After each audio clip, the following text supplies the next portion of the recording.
Hare Krishna, muy buenos días. Nama Om Vishnupadaya Krishna Prestaya Bhutale Srimate Bhaktivedanta Swaminiti Namine Namaste Saraswate Deve Gauravani Prasharine Nirvishesha Sumnyavadi Pashatya Deshatarine Shayatri Krishna Chaitanya Prabhu Nityananda Tri Advaita Gadadhar Rivasadi Gaura Bhaktavrinda Hare Krishna, Krishna Krishna, Hare Hare, Hare Rama, Rama Rama, Hare Hare.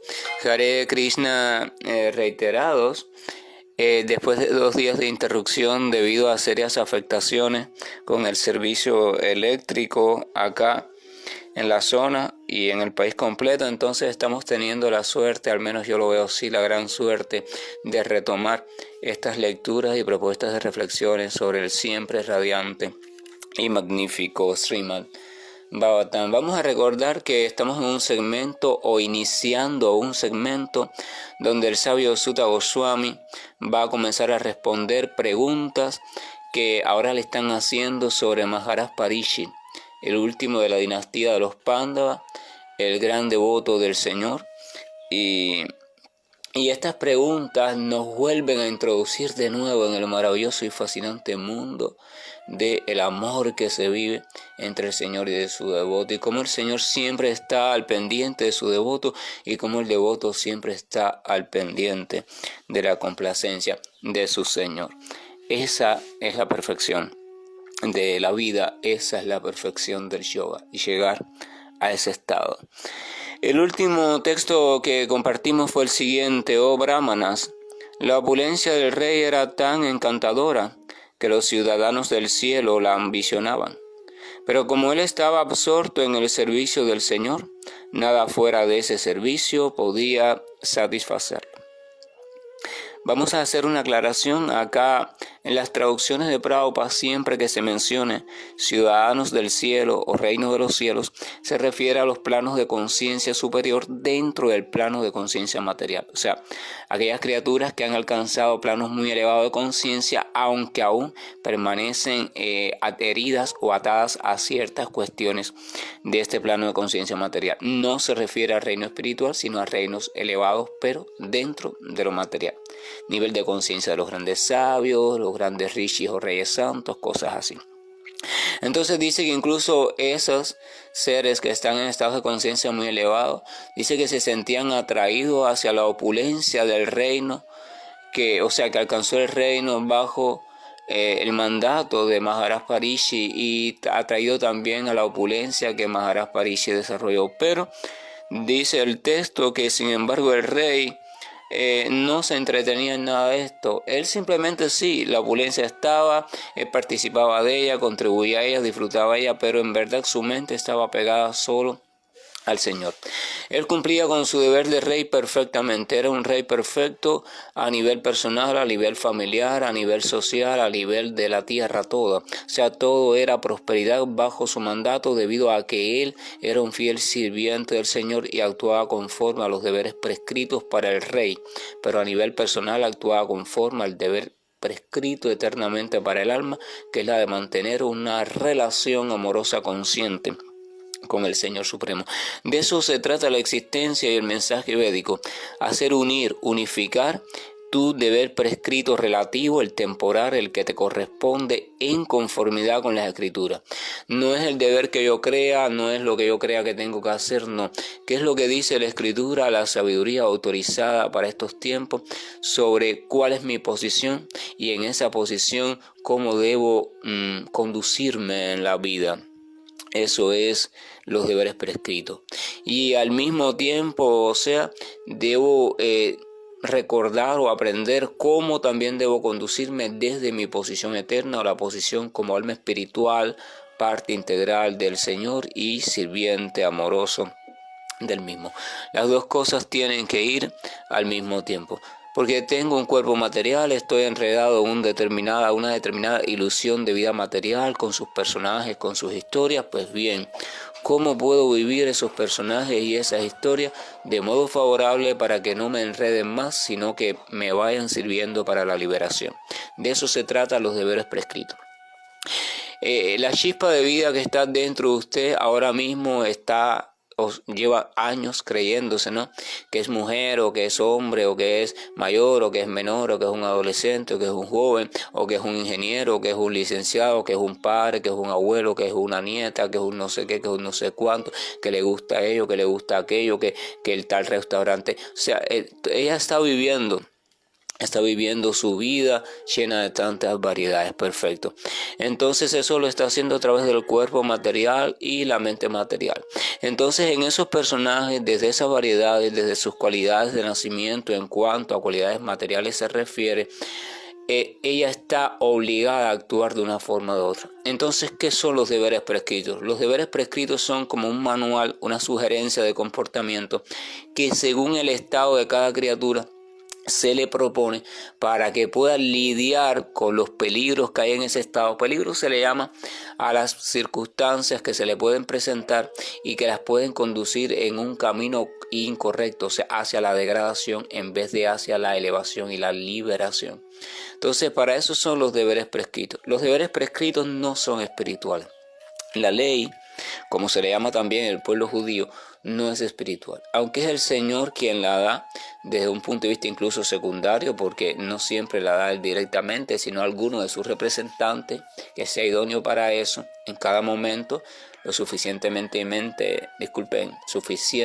inteligente para ello, la da. Pero la da y son basados en las leyes materiales del orden social, etcétera, etcétera, etcétera. Y preparan a la criatura entonces para colocarse en una plataforma de verdadera identidad espiritual a partir de la cual pueden empezar una vida verdaderamente espiritual. Entonces eso es los deberes prescritos. No conducirse por los deberes prescritos y al mismo tiempo todavía carecer de inteligencia iluminada, entonces significa la fórmula segura para perdernos y enredarnos cada vez más en la vida. La palabra perderse significa en este contexto de la literatura védica que cada actividad que tú ejecutas, cada decisión que tú tomas, lo único que te trae es más enredo a corto o largo plazo, más cargas, más sufrimiento, más preocupaciones. Por tanto y demás, más alejamiento de la posibilidad de centrar tranquilamente tu mente en el Señor Supremo. O sea, eso es lo que significa perderse en el contexto védico. Entonces, los deberes prescritos o las recomendaciones de los shastras o escrituras reveladas, aplicadas y enseñadas por un maestro espiritual lúcido, esto significa que esos deberes no son aplicables para todo el mundo.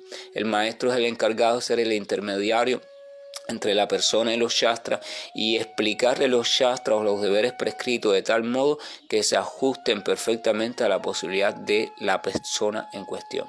Los deberes son una fórmula amplia, pero su verdadero sentido está en su sustancia, está en su semilla que no es visible. O sea, el deber está escrito, pero dentro de esa escritura yace su verdadera sustancia, que no está escrita. Esa sustancia solamente la pueden comprender la persona que se ha transparentado, que su mente se ha aquietado, que su inteligencia se ha revelado en virtud de la misericordia del Señor.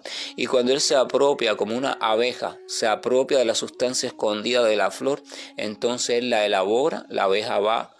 La abeja, ¿la han visto o han visto un documental o algo? Va allí por diferentes flores, ella escoge y va recolectando lo que llaman polen, va recolectando y después ella no se lo come ni nada de eso, ella va y allá en, ¿cómo se dice eso? El panal de abeja, en el panal allí con las otras compañeras están constantemente haciendo la transformación de esto que recolectaron hasta que llegue a ser el producto final, o sea, la miel, que su dulzura va a depender de el tipo de polen o flor de la cual recibieron la materia prima. Pero la cuestión es que eso es el maestro espiritual o devoto puro del Señor. Él recoge el polen que hay en las diferentes literaturas sagradas esparcidas por el mundo, lo elabora de tal manera que lo va sintetizando, elabora hasta que extrae la miel perfecta, y esa miel es la que le entrega al discípulo conforme a como le sea más factible para el discípulo asimilarla y conforme también a las posibilidades del discípulo según el cuerpo y el tipo de vida que hoy por hoy tenga. No todas las maquinarias conocidas como cuerpos humanos tienen la misma capacidad receptiva, no todas las maquinarias tienen la misma capacidad comprensiva. Estoy hablando desde el punto de vista fisiológico, o sea, cerebros funcionan de diferentes maneras, hay antecedentes psicológicos, qué sé yo, y sin embargo dentro de cada una de esas maquinarias se encuentra la misma chispa de potencia de vida. Pero hay que contar con la maquinaria, porque el mensaje inevitablemente hay que dárselo a través de la maquinaria, porque la chispa de vida está dormida, no es consciente. Ella está identificada con el cuerpo. Por tanto, hay que tener en cuenta las limitaciones específicas de ese cuerpo. Lo que llaman coeficiente de inteligencia, lo que llaman cualidades, aptitudes, y con P y con C, todo eso hay que tenerlo en cuenta. Eso tiene que tenerlo en cuenta el maestro espiritual. Entonces hay que elaborar el contenido sagrado de la escritura, que es siempre perfecto y puro, elaborarlo de modo tal que sea asequible. Este asequible no es solo entendible con palabras simples, sino que dé justo allí en el modo que esa criatura lo pueda recepcionar. Vygotsky la llamaría zona de desarrollo próximo. O sea, hay que tener en cuenta. Por ejemplo, usted ve a un niño y sabe que el niño debe comenzar a hablar, qué sé yo, a partir del año y pico, y entonces, como promedio, los padres, sabiendo eso, le estimulan. En esa edad empiezan a hablarle más al niño, hablarle más, porque mientras más le hablen, más lo estimulan y más fácil es que él comience a hablar. Pero entonces lo mismo pasa después, cuando, por ejemplo, cuando el niño está en la edad de empezar a coordinar esto de los movimientos del gateo, después del pararse y del caminar, ellos lo estimulan a eso. Si usted conoce la evolución psicomotora, en el desarrollo psicomotor de un niño, usted sabe en qué edad más o menos debe comenzar a hacer una función nueva o adquirir una habilidad nueva. Entonces usted, con ese conocimiento previo, le ayuda a adquirirla. Pero, por ejemplo, a nadie se le ocurriría a un niño de 2 años o de 3 años empezar a enseñarle, a un niño promedio, empezar a enseñarle sobre pensamiento abstracto o ecuaciones matemáticas, porque no está listo para eso, y lo que va a hacer simplemente es presionarlo por gusto en vano, y de hecho va a causar un daño. Entonces, ¿qué hace el maestro espiritual, o debe hacer el maestro espiritual genuino? Él observa y comprende cuál es el estado en el cual se encuentra el discípulo o la persona, y cuál es también la capacidad de la maquinaria en la cual ahora mismo esa chispa se encuentra, y de acuerdo a eso hace como un diagnóstico. Entonces dice, bueno, las cualidades de esta maquinaria tienen tal limitación y tal limitación, la mente de esta maquinaria tiene tal limitación y tal limitación, tanto desde el punto de vista funcional como desde el punto de vista del contenido, o sea, la cultura en la cual se ha criado. Entonces está en tal punto, en tal etapa. Ya, la etapa que le sigue a esa etapa en el buen desarrollo o el desarrollo evolutivo es tal etapa, o sea, él ya sabe cuál es la próxima etapa que debería cubrir esa criatura. Entonces él empieza a trabajar en función de estimularla con diferentes enseñanzas, formas, indicaciones, regulaciones, reglas, etcétera, etcétera, para conducirla hacia dar ese paso. Pero la mayoría, por las razones que sean, no están muy claros en esto, entonces a veces presionan al discípulo en cuestiones que están todavía muy adelante de lo que el discípulo es capaz de hacer, y crea un trastorno en el proceso evolutivo del discípulo. Es complejo, por eso una cosa es el nombre de maestro espiritual o el título o lo que sea, y otra cosa es que realmente funcione como maestro espiritual. No es tan simple encontrar un maestro espiritual, y menos en Kali Yuga, porque es una tarea, un asunto realmente muy complejo. Pero bueno, el punto donde estamos esto, el maestro espiritual tiene la función de ayudarte a ir unificando tu deber prescrito con el deber eterno. Esa es la función. Entonces este Maharaj Parishi estaba haciendo eso perfectamente. Él estaba cumpliendo su deber como rey de acuerdo a las escrituras prescritas, o sea, perfectamente. Por eso su reino era floreciente en todo sentido, y al mismo tiempo era un gran devoto puro del Señor. Así que él se encontraba en la situación más perfecta a la cual uno puede llegar a la existencia, y se mantenía, explicaba el texto, absorto siempre en el servicio al Señor. Y dice que eso era lo único que podía satisfacerle en verdad. O sea, él a simple vista podría verse que estaba disfrutando del palacio, de su esposa, de esto, de las riquezas materiales, pero en verdad él no estaba ahí. Él lo que estaba era absorto en la felicidad de pensar en Krishna. Participaba en todo eso, pero nada de eso lo atrapaba. La felicidad que se veía en su rostro no era porque él estaba pensando, hoy soy un rey, soy el más poderoso, mira qué esposa tan hermosa, mira qué familia tan linda. No, la felicidad que se veía en su rostro era porque él siempre estaba absorto internamente en el deleite de amar a Krishna. Continúa diciendo entonces el texto número 7, oh hijo de Brigu, cuando el niño Parikshit, el gran guerrero, se hallaba en el vientre de su madre Uttara, y estaba sufriendo a causa del abrasador calor del Brahmastra lanzado por Ashwatthama, pudo observar al Señor Supremo que se dirigía hacia él. Vamos a recordar que este Parikshit, cuando estaba en el vientre, fue víctima de una invocación con un brahmana descarriado, Ashwatthama, lleno de envidia y de maldad. Se hizo una invocación de mantras védicos, convocó a un cierto cúmulo de energía y la dirigió, la enfocó hacia el feto que estaba creciendo, desarrollándose dentro de Uttara, que era el último de los herederos de los Pándavas, la última esperanza de que la dinastía de los Pándavas se mantuviera en el tiempo, y entonces él quería destruirla, invocó esta energía y la lanzó hacia el feto. Entonces Uttara, la madre, se dio cuenta y pidió al Señor Krishna que por favor protegiera a su feto. Entonces aquí está narrando ese fragmento a grosso modo. Dice que cuando el niño estaba en el vientre, que Brahmastra venía hacia él, entonces dice que él pudo observar al Señor Supremo que también se dirigía hacia él. O sea, ya el calor de Brahmastra estaba, la energía estaba intensa, provocando un gran calor para quemar a la madre y al niño.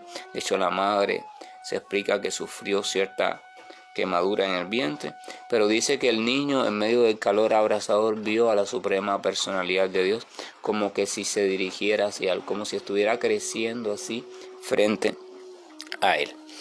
Entonces continúa diciendo, él, o sea el Señor Supremo, se veía tan solo del tamaño del pulgar, pero era trascendental por completo. Tenía el cuerpo muy hermoso, negruzco e infalible, y llevaba puesta una ropa de un amarillo brillante y un yelmo dorado sobre su cabeza, un yelmo de dorado encendido. Fue así que el niño lo vio. Aquí es una descripción muy breve y general de cómo Parikshit a esa edad, se explica que eso fue a los 7 meses, él vio a la suprema personalidad de Dios.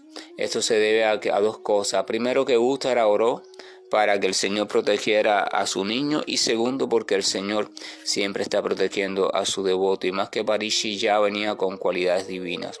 Entonces el Señor permitió que el niño lo viera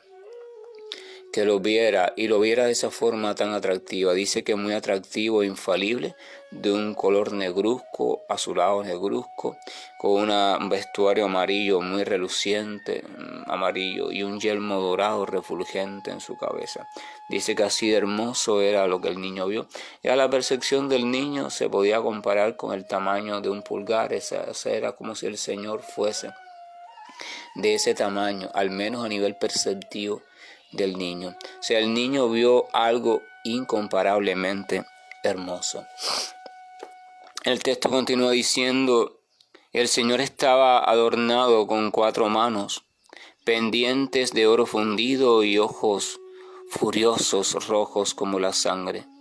Mientras se movía de un lado a otro, su masa giraba constantemente a su alrededor como una estrella fugaz. Aquí da otras descripciones, y da una descripción muy importante. Dice que el Señor estaba adornado con 4 brazos. De aquí se puede comprender algo, además de otras descripciones que da, como sus ojos a rojo vivo. Se puede comprender y que su masa estaba girando a su alrededor. O sea, como si fuera un fragmento de madero, ¿verdad? Como para golpear a alguien, ¿entiendes? Estaba girando a su alrededor. Claro, todo esto es místico, o sea, es hecho de energía espiritual, no es un palo, no es nada, es energía espiritual con esa forma y con un poder incalculable. De aquí se desprenden varias cosas. Primero, lo que está presentándose frente a Maharaj Parikshit, ese niño que está todavía en el vientre, es el Señor en la forma de Vishnu o Narayana. O sea, el Señor asumiendo su personaje de protector, asumiendo su personaje de sustentador. Cuando el Señor interviene en este mundo material, entonces se debe comprender e interviene para defender a alguien, debe entenderse que lo hace en su personaje de defensor, no en el personaje original de Krishna. El Señor en su forma original de Krishna, o en su personaje original como Krishna, no hace nada más que disfrutar. Krishna está eternamente disfrutando en su morada trascendental de intercambios amorosos con las almas puras que se han entregado completamente a Él. En esa morada trascendental no hay peligro, no hay daño, no hay demonio, no hay nada. Por tanto, el Señor nunca defiende a nadie realmente. Entonces, cuando se ve que el Señor interviene en la defensa, cuando se ve que el Señor interviene con un arma, con esto, con aquello, debe comprenderse que en verdad no es Krishna en su esencia original, sino uno de sus personajes. Él asume la personalidad del defensor y en virtud de esa personalidad asume una forma específica también, que es la de 4 brazos, que vemos mucho en la cultura hindú, donde el Señor tiene en una mano una flor de loto, una caracola y tiene también un mazo y una rueda dentada. Esa figura es la figura de Narayana o Vishnu, o sea, el protector del universo material, así como también el regente en los primeros planos, los planos así más exteriores del universo espiritual. Pero no es como tal la figura de el Señor Krishna. Es Krishna en el sentido de que esa figura emerge de la propia personalidad original de Krishna, pero no es esa la forma original del Señor Krishna. Entonces Maharaj Parikshit ve, o sea, la relación, esto es importante porque la relación que Maharaj Parikshit va a establecer con Dios no la va a establecer precisamente con el Señor como Krishna directamente, sino que la va a establecer como el Señor como su protector, al que él va a ver, que se va a quedar en su memoria por siempre, marcándolo ahí y grabado en su corazón, es a ese de 4 brazos, con ese color, con ese vestuario, con esa refulgencia, y es a ese al que va a estar recordando, durante toda su vida. Por tanto, va a establecer una relación de súbdito Señor con Dios, y va a ser el sentimiento que él va a cultivar en toda su vida hasta el momento de su partida. Eso lo vamos a ver después a su debido tiempo. Entonces, evidentemente, la imagen que da aquí es la imagen como protector, o sea, sobre todo dice que la masa giraba constantemente a su alrededor como una estrella fugaz, y además menciona el detalle de los ojos a rojo vivo. O sea, el Señor estaba funcionando, presentándose como el gran protector de su devoto, y además de eso estaba mostrando una aparente gran ira por aquel que estaba intentando, o hacia aquel que estaba intentando hacer daño a su devoto. Entonces el texto número 10 de este capítulo 12 dice: así pues que el Señor estaba dedicado a dispersar la radiación del Brahmastra, tal como el sol evapora una gota de rocío. El niño lo observaba y pensó en quién era el Señor.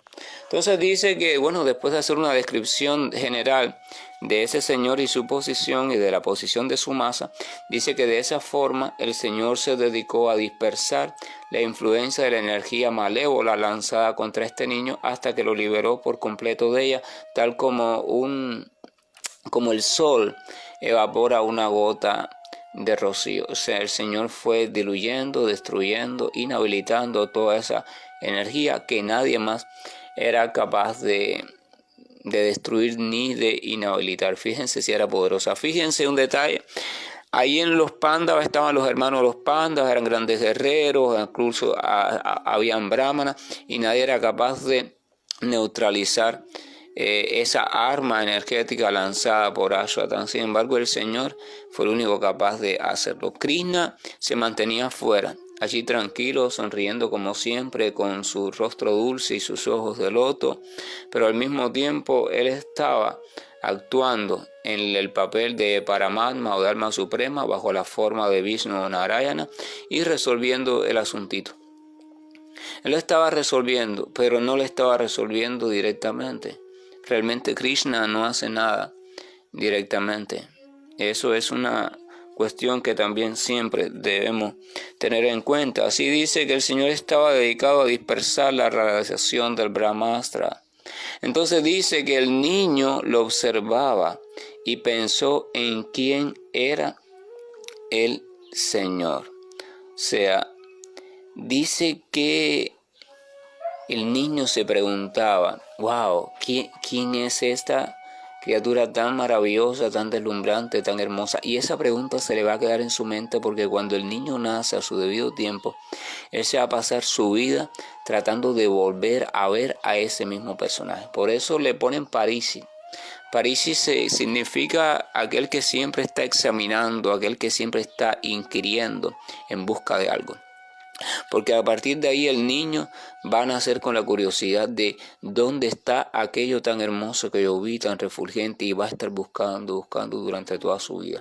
Eso es lo que significa el término Parishi, el examinador. Él va a ir viendo a todos los animalitos, a todas las personas, examinándola con curiosidad para captar o descaptar si es o no es aquello que lo salvó en el vientre.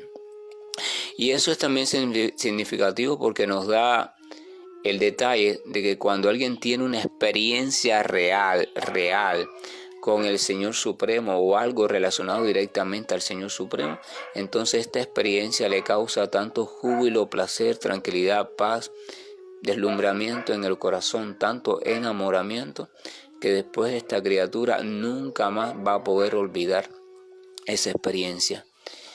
Y por eso es que después puede ejercitarse en el proceso de servicio devocional de recordar, o sea, va a recordar esta experiencia. No va a recordar una fantasía, no va a recordar una creatividad, porque la fantasía y la creatividad se diluyen en el tiempo, sino que va a recordar una experiencia viva. Y no porque la quiere recordar, sino porque la experiencia se va a mantener encendida en su corazón, porque la huella que deja Dios en el corazón es una huella que no puede ser borrada por las cuestiones materiales. No existe en la historia ninguna narración de las que yo conozco donde alguien que haya tenido una experiencia vívida sobre el Señor Supremo después lo haya olvidado a los pocos días o simplemente lo haya transformado en otra experiencia. Entonces, por ahí uno puede distinguir cuando realmente alguien de los que dicen que han tenido una experiencia con Dios o relacionada a Dios, cuando esa experiencia es real y cuando simplemente no es real, sino es un truco de la mente. Es un tema muy delicado porque a la gente le apasiona decir que ellos han tenido una experiencia con Dios. Pero tener una experiencia del Señor Supremo no es una cuestión tan común y tan simple. Y sin embargo el ego falso hace que digamos, ay sí, yo he tenido esto, aquello, pero hay que tener cuidado con eso. Es mejor adoptar el papel contrario. O sea, yo soy tan caído, tengo tan pocas cualidades, de hecho ninguna cualidad, que es imposible de que yo haya tenido una experiencia con el Señor Supremo. Así que eso que pude haber tenido de esta forma, es simplemente una locura de mi mente. Así que mi mente, mira, no me atormentes más, porque yo nunca he tenido ninguna experiencia con el Señor Supremo, porque soy el más hundido de todos los canallas. Entonces eso nos coloca en una posición humilde y nos salva de posibles trampas de la mente y del ego falso. Eso es importante y ese es el camino que nos enseña el Señor en la forma del avatar dorado, cuando dice que aquel que se vuelva más humilde que la hierba seca, más tolerante que un árbol, aquel que le preste respeto a todo el mundo y que no exija respeto para él mismo, dice que ese está entonces en la verdadera condición perfecta para poder cantar y obtener el provecho real del santo nombre del Señor. Nunca deben olvidar eso si quieren mantenerse libres de las trampas innumerables que hay en el sendero. Que la gracia y el amor de nuestro Señor nos acompañe. Bendito tú y solo tú eres bendito. Bendito tú que siempre estás acompañando a tu devoto puro, o al menos a aquella persona que con sinceridad te busca y quiere entregarse a ti. Aquella persona que va con humildad a tus pies y te dice: Señor, perdóname por todos mis descarríos, por todos mis desaciertos, por toda mi arrogancia, por toda mi terquedad, por toda mi resistencia. Perdóname porque una y otra vez reincido en las mismas cuestiones que me alejan de ti. Aquí estoy, por favor, aquí. Te estoy abriendo mi corazón y mi mente y te estoy rogando para que tú, por favor, con tu luz deslumbrante, con tu antorcha del conocimiento y con tu amoroso abrazo y tu amorosa guía, me ayudes a ir despertando. Me ayudes a ir reenfocando mi atención en ti y sacándola de todas las torpezas en las cuales estoy enredado, torpezas filosóficas, torpezas rituales, torpezas tontas de fantasía, torpezas de esoterismo, torpezas de... No, Señor, estoy cansado y agotado. Por favor, permite que de un modo u otro yo vaya acercándome solo a ti y que solo se quede en ti todo lo que yo llamo atracción. Si uno abre su corazón, por favor escúchenme, si uno abre su corazón, si uno deja atrás su mente, si uno deja atrás sus tonterías, su arrogancia, su ego falso, su orgullo, su creer que tiene la razón, simplemente abre su corazón con sinceridad. Aunque pueda pasear por oleajes de supuesto avance y retroceso, sin lugar a dudas el Señor acomodará las cosas de tal manera que a su debido tiempo sucederá el encuentro. Hare Krishna, buen día, y estoy finalizando la llamada.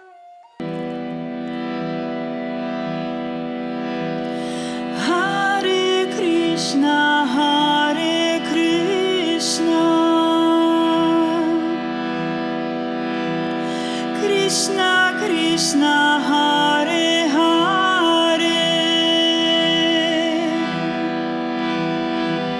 Hare Rama, Hare Rama, Rama